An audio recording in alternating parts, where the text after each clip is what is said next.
Okay, in this bowl, we're doing 175 grams of water, 250 grams of marinara. This is so weird. And 100 grams of starter.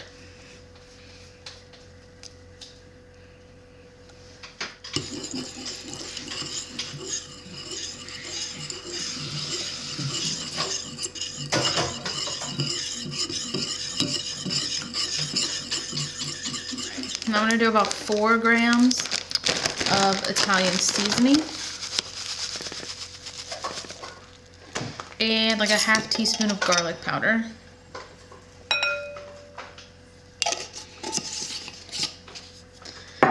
And 500 grams of bread flour.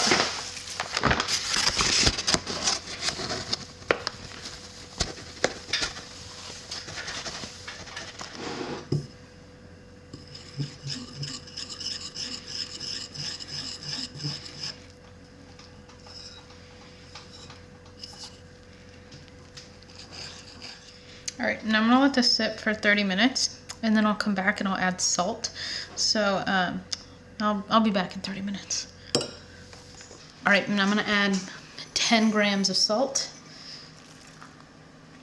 And then I'm going to let this sit for about an hour before we do the stretch and folds.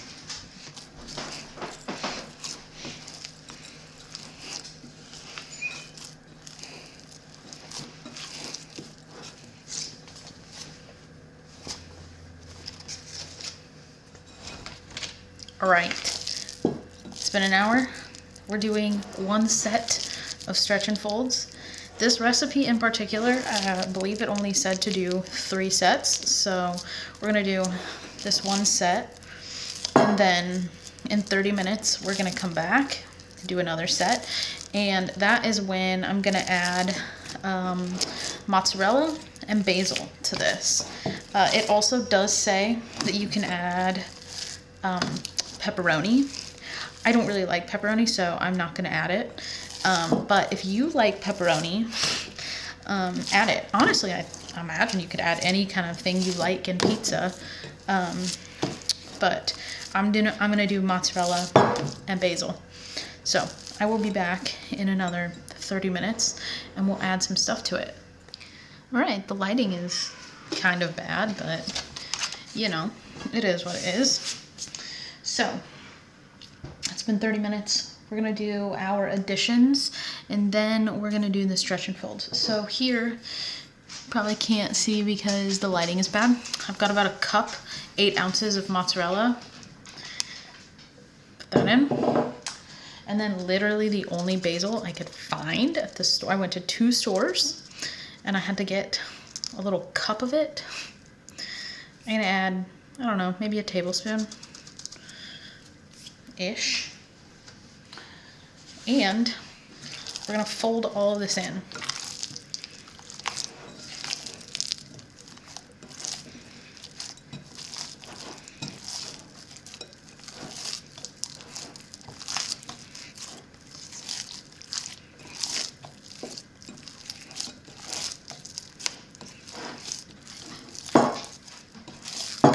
I can already tell this is gonna be really messy when I go to shape it, but you know, we like trying new things. We like trying new recipes, so here we are.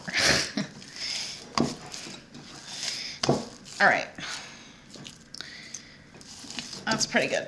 I'm gonna leave this, and we'll be back in another 30 minutes for another set of stretch and fold shapey things. All right, I'm actually gonna do 2 more sets of stretch and folds. I'm gonna do this one, and I'll wait another 30 minutes and do the last set. So I do 4 sets. So that's what we're doing here.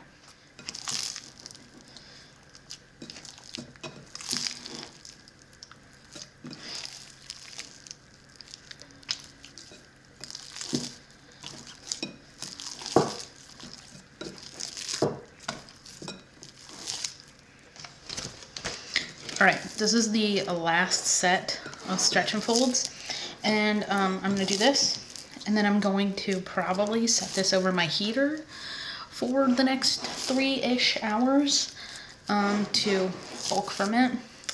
My house is currently cold, so I'm gonna guess it's actually gonna be like 4 hours until it gets to a size that I like, but you know, I'll keep you all updated on how long it actually takes.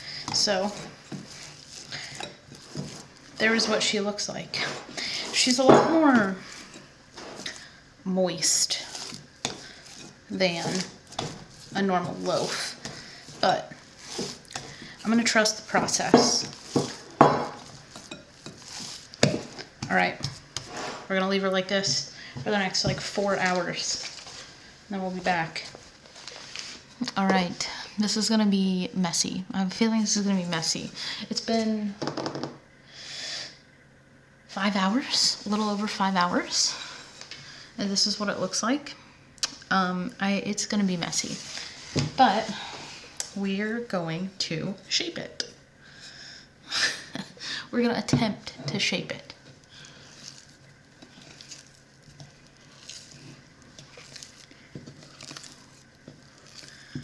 It smells like pizza.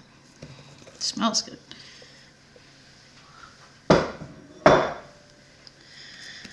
Okay.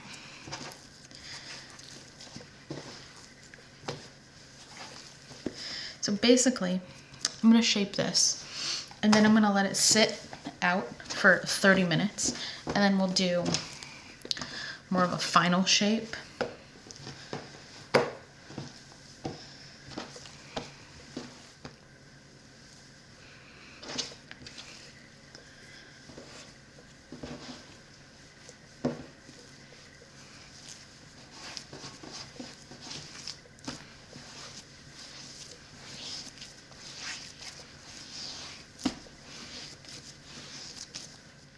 All right, I'm gonna let it sit here for 30 minutes and then we'll be back to do the final shape. All right, it's been longer than 30 minutes, so should I use a bench scraper? Yeah, I should. Am I going to? No.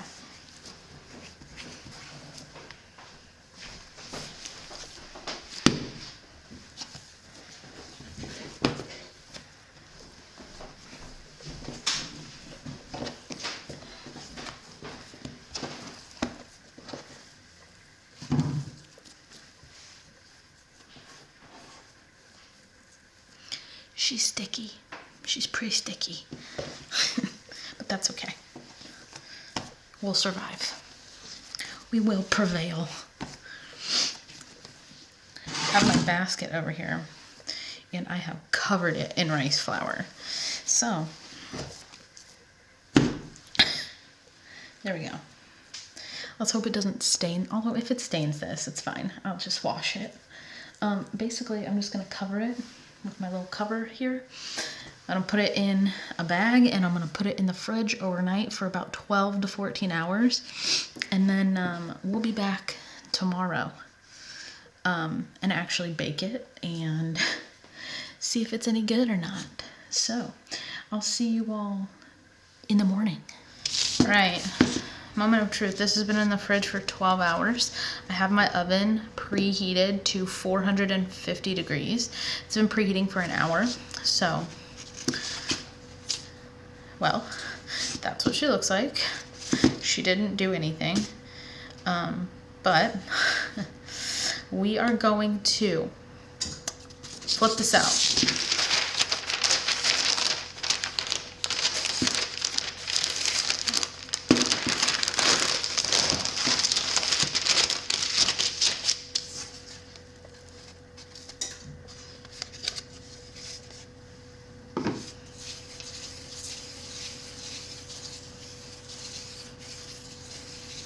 All right, I'm gonna score this.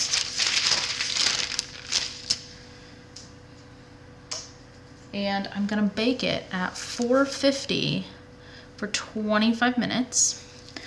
And then I'm gonna take the lid off of my oven, not my oven, my bread oven, or Dutch oven if that's what you're using. And I'm gonna bake it for another 20-ish minutes. It really all just depends on how your oven cooks. So I'll tell you what I end up doing. So we're gonna do 25 minutes at 450. Then I'll lower the oven temperature to 425 and bake it again for another 15 to 20 minutes. So we'll go over here.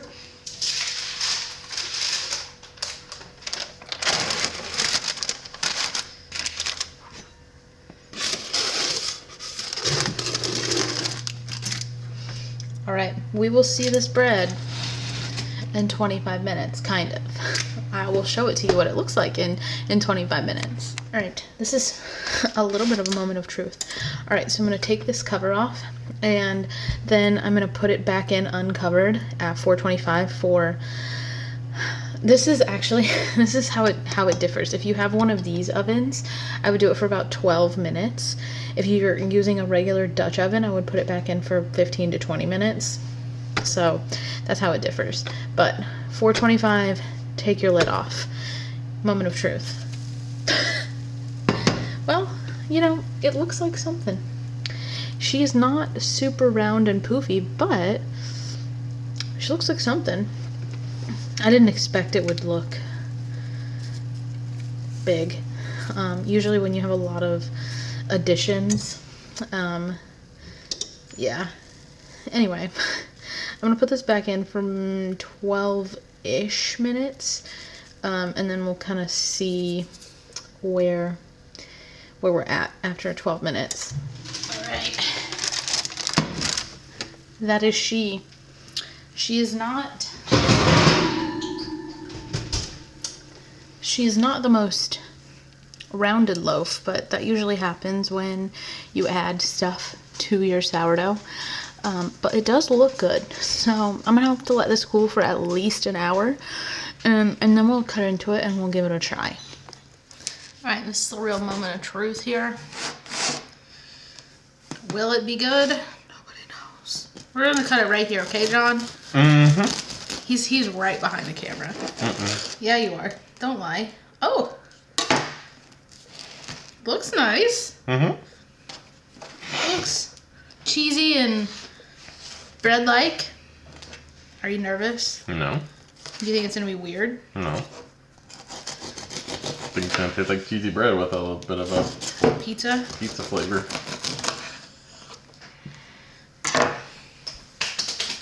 All right, let's turn this camera around so we can face John. I know. That's scary. I know. Okay, grab a piece. I have no idea what it tastes like, so. I'm good.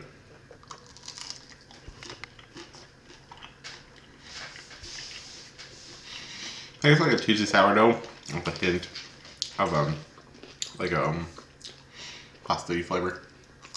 Yeah. It's pretty good. I mean, it'd probably be good if you added the pepperoni to it, but. Reminds me of a stromboli, or what is that? Stromboli. Stromboli. Stromboni. Fine. A zamboni. You know what that is, right? Yeah. It's good. Got a good like tomato flavor. I'd make it again. Kind of reminds me of a focaccia bread. Are you having more? See, he likes it. He's having more. Yeah, it's really good. It's also pretty easy to cut. I wouldn't make this like all the time, but it would kind of be good with like panini with like probably pepperoni or salami in it, and the marinara sauce. Well, not about all we have to say. I think it smells like a pizza. It genuinely smells like pizza. I think my next video is going to be boring. But it's a bit more toned down. It smells more, it's not like overwhelming. No. It's really good. It is really good. My next video is going to be boring. Someone asked if I could do a video just on baking sourdough, like how I bake it. So that's going to be boring. You'll probably be in it though, because you'll probably eat. The cheese is the best part. Clearly someone likes it. Well, I like any of them that you put cheese in, pretty much. Adding cheese to sourdough is superior. Do you have anything else to say? Alright, well, he might see you in the next video. He might not. No one knows. Okay, bye!